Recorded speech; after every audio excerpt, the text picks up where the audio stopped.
안녕하세요. 보소TV 오정현 사무장입니다. 반갑습니다. 오늘은 통지 의무, 즉 계약 후 알리 의무 위반이라고 해서요. 직업이 바뀌거나 위험률 바뀌는 거에 대해서 통지하는 의무인데 요거에 대해서 오늘 다뤄볼 겁니다. 시작하겠습니다.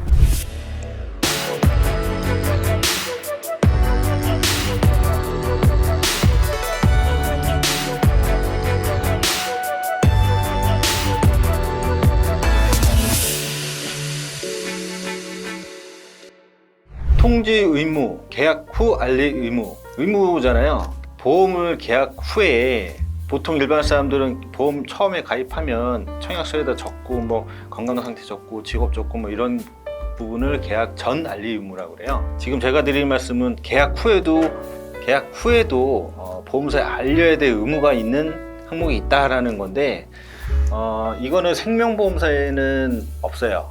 생명보험사는 가입할 때 청약서에다가 건강상태 적고 이런 의무만 있지 계약 후에는 신경 안 쓰셔도 되는데, 계약 후에 손해보험사에 하나는 얘기입니다. 생명보험이 있고 손해보험사가 있잖아요. 손해보험에만 해당이 되는 거고, 이 부분은 일반인들은 이게 잘 모를 거예요. 계약 후에도 보험사에다 뭐 알려야 돼?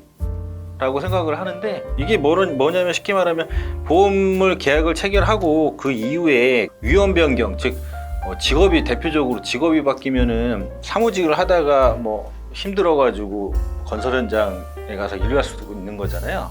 그러면은 사무직보다는 당연히 건설 현장에서 일을 하는 사람이 위험에도 노출이 되기 때문에, 그런 경우에는 보험사에 알려서 이 직업급수라고 해서 직업별로 그 보험료가 다르게 책정돼 있고 위험급수가 다르듯이, 보험 계약 후에도 직업이 바뀌거나 위험이 증가가 되면 회사에 알려서 보험료를 다시 책정해서 더 내라 이런 건데, 근데 일반인들은 그렇게 하는 경우가 거의 없어요. 그렇다가 일하다가 다쳐서 사고가 났다 그러면, 예를 들면은 쉽게 설명을 또 드리자면, 만약에 3급, 즉 그 위험한 일, 건설 현장에서 일을 하다가 다칠 위험성이 많잖아요. 근데 그 건설 현장에서 일하는 사람들은 뭐 만약에 3만 원의 돈을 내야 된다고 하면 사무직은 만 원만 낸다 이거예요. 그러면은 만 원에서 3만 원 차이면은 금액적으로 2만 원 차이지만 배로 따지자면은 3배 차이잖아요. 그러면 그만큼 보험료 차이만큼 한 30만 원만 주겠다 이거예요. 당신이 돈을 덜 냈으니까 덜 낸 만큼 삭감해서 주겠다 이거예요. 여러분들 뭐 이 부분은 비슷한 일, 쉽게 말해서 사무직 비슷한 류의 일을 하면 굳이 뭐 알릴 의무가 없는데, 사무직을 하시다가 뭐 퇴사하셔서 좀 더 위험한 일을 하게 될 경우에는 보험사에 알려야 된다라는 거예요. 이게 무시할 게 못 되고, 사실은 보험료 감액폭이 뭐 50에서 70% 이상 삭감이 되다 보니까 장애를 입었을 때는 만약에 5천만 원을 청구했어요. 그런데 1,000만 원, 1,500만 원 나온 경우도 많아요. 이 부분은 감액폭이 워낙 크다 보니까 손해보험 들으신 분들, 특히 실비는 대부분 많이 들으시기 때문에 꼭 회사에 알리셔야 돼요. 내가 직업이 바뀌었다. 상식적으로 봤을 때도 이거는 원래 내가 하던 일에 비해서 조금 많이 위험한데 라고 하면 알려야 되는데, 이 영상을 찍게 된 이유는 항상 아시다시피 여기서는 물론 팁이 있습니다.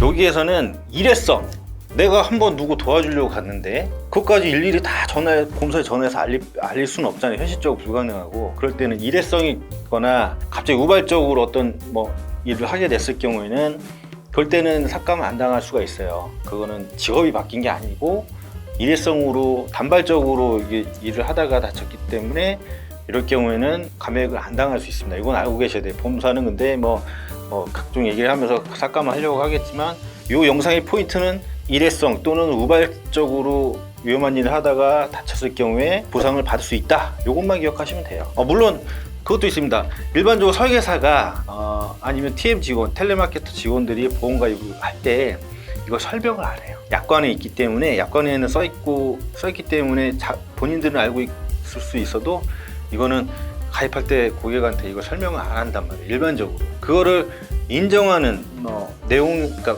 그거를 내가 설명 안 했다라고 인정을 하는 녹음 파일이라든지 내지는 증거가 있다면, 이 부분도 설명 의무 위반으로 해서 설계사가 설명 의무를 해태했거나 위반했을 경우에는 보상하라는 판례는 지금 계속 나오기 때문에, 설계사 인정 안 하면은 어쩔 수 없는 부분인데, 일반적으로 설명 안 하는 거는 대부분이고, 아니면 그런 경우도 있어요. 설계사가 가까운 지인이에요. 대부분 지인 설계사를 통해서 가입을 하잖아요. 내 직업을 알고 있는 경우도 있단 말이에요. 그럴 때는 알면서도 만약에 이 사람이 건설 현장에서 일을 하는데 사무직으로 보험료 싸게 하려고 가입을 시켰다든지 그런 부분, 설계사가 이미 알고 있었다든지 그런 부분을 입증할 수 있으면 그것도 이제 보상이 가능합니다. 그러니까 뭐 물론 이 영상을 보는 설계사분도 계실 거예요. 그러니까 설계사분들은 가입하실 때 꼭 이 설명, 그러니까 계약 후 알림 후, 통지 임무 이거를 꼭 설명을 하시고, 안 하셨다면 뭐 나중에라도 설명을 하시고요. 약관에 분명 안 준다고 써 있는 부분을 받을 수 있는 부분 설명 의무 위반이 많아요. 사실은 판례도 요즘 설계사의 과실은 보험사의 과실이다라고 해서 설계사의 임무를 좀 강화하고 있는 편이기 때문에 설계사분이든 피보험자분이든 이 설명 의무를 위반했다라고 하면 그 보상을 받을 수 있는 길이 있으니까요. 알고 계시면 좋을 것 같습니다. 오늘 지금 말씀드리는 건 약간 약관에 대한 내용인데, 생각보다 이게 감액폭이 워낙 크다 보니까 손해보험 가입하신 분들 중에 위험이 바뀌거나 아니면 오토바이를 타는 경우도 있어요. 배달을 갑자기 하는 경우는 이륜차 부담부 특약이라고 해서 이륜차는 보험사에서 웬만하면 보상 안 해줘요. 근데 일회성일 경우에는 보상이 되니까 이런 점은 알고 계시면 참 도움될 거예요. 아마 내가 친구 오토바이 잠깐 빌려 탔어요. 급한 일이 있어서. 그런 경우는 오토바이 사고라도 보상이 되는 거고, 이 해당 오토바이가 사고난 오토바이가 4명이나 가입돼 있고 번호판 다 해야 되잖아요. 등록해야 되니까 그 보험도 내가 했고, 그럼 뭐 내가 소유 사용했다라는 이걸 부정할 수가 없기 때문에 내가 그 해당 오토바이를 소유 또는 사용했다 한 게 아니라 쉽게 말해서 일회성으로 잠깐 빌려 탔다, 급한 일이 있어서, 아니면은 내가 어쩔 수 없이 이걸 잠깐 타다가 뭐 사고가 났다, 내가 운전하는 것도 아니고 뒷좌석 타면 뭐 당연히 보상이 되는 거고, 이런 부분 오토바이 사고는 무조건 보험사는 안 된다고 일단 기준 잡고 안내를 해요, 콜센터에서. 근데 받을 수 있는 길은 분명히 있다.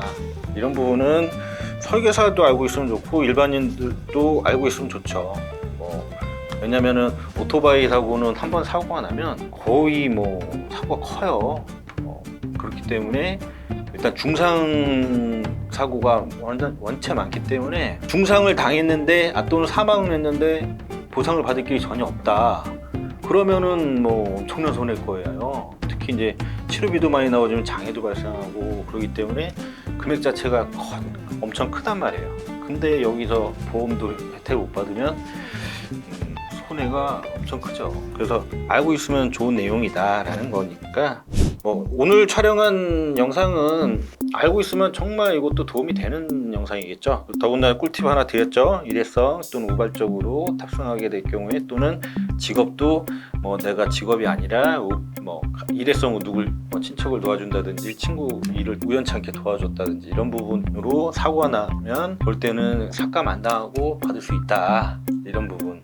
그리고 이륜차 부담부 특약이 뭐냐면, 이륜차는 사고는 무조건 보상 안 하겠다라는 약관 특약이 따로 들어가 있는데, 그게 있다고 해서 무조건 보상이 아예 안 된다라고 생각하지 마시고, 오토바이 사고도 보상받을 길은 분명히 있다. 얼떨결에 통지의무 위반하다가 오토바이까지 가는데, 이 오토바이는 따로 한번 또 찍을 거예요. 오토바이 사고는 한번 사고 나면 크기 때문에 요거는 필히 한번 나중에 좀 자세히 풀어서 한번 또 다시 하겠습니다.